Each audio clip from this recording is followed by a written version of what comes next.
메가더의 핵무기 사용 계획 실제로 실행될 뻔했을까? 6.25 전쟁 중 미군 총사령관이었던 더글러스 메가더는 북한과 중국을 상대로 핵무기 사용을 강력히 주장했어요. 만약 실행됐다면 한반도의 역사는 완전히 달라졌을 거예요. 과연 메가더의 계획이 얼마나 현실적이었고 실제로 실행될 뻔했는지 살펴볼게요. 1950년 9월 인천 상륙작전이 성공하면서 북한군은 거의 패배 직전까지 몰렸어요. 하지만 10월 말부터 중국군이 참전하면서 전세가 역전됐어요. 수십만 명의 중국군이 한반도로 밀려들어오면서 미군과 유엔군이 밀리기 시작했죠.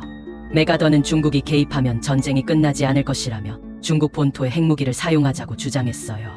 당시 미군은 일본 오키나와의 핵무기를 보유하고 있었고 한반도에 실제 배치할 준비까지 했었다는 기록도 남아있어요.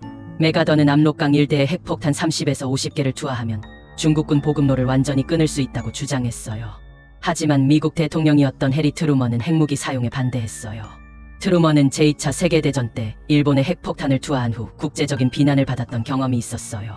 그는 만약 또다시 핵무기를 사용하면 소련과의 전면전으로 번질 위험이 크다고 판단했죠. 소련은 이미 1949년에 첫 핵실험을 성공적으로 마친 상태였기 때문에 미국이 핵무기를 사용하면 소련도 개입할 가능성이 컸어요. 메가더는 트루먼의 명령을 무시하고 중국을 향한 공격을 강행하려 했어요. 그는 언론을 통해 트루먼의 정책을 비판하며 핵무기 사용이 필요하다고 주장했죠. 결국 트루먼 대통령은 1951년 4월 메가더를 해임하고 전쟁을 확전시키지 않겠다는 방침을 확실히 했어요. 메가더가 해임된 후 미국의 핵무기 사용 계획은 공식적으로 철회됐어요. 비록 실행되지는 않았지만 미군은 한반도에 핵무기를 사용할 가능성을 염두에 두고 일본 오키나와 기지에 핵폭탄을 배치했어요. 1951년 미군은 한반도에서의 전쟁이 심각해지자 B-29 폭격기에 핵폭탄을 장착할 준비를 했다는 기록이 있어요. 실제로 핵무기를 한반도 근처로 이동시켰고 필요하면 사용할 수 있도록 준비했다고 해요. 하지만 트루먼 정부는 끝까지 핵 사용을 승인하지 않았어요.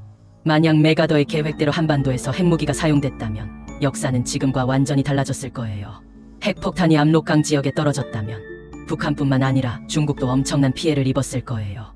중국이 보복을 위해 소련과 협력하면 제3차 세계대전으로 이어졌을 가능성도 있어요. 한반도는 방사능 오염으로 인해 지금과는 전혀 다른 상황이 됐을 수도 있어요. 메가더는 핵무기 사용을 강하게 주장했지만 트루먼 정부가 반대하면서 실행되지 않았어요. 하지만 미국이 실제로 핵무기를 한반도 근처에 배치했고 사용할 준비까지 했었다는 점에서 핵전쟁 가능성은 매우 현실적이었어요.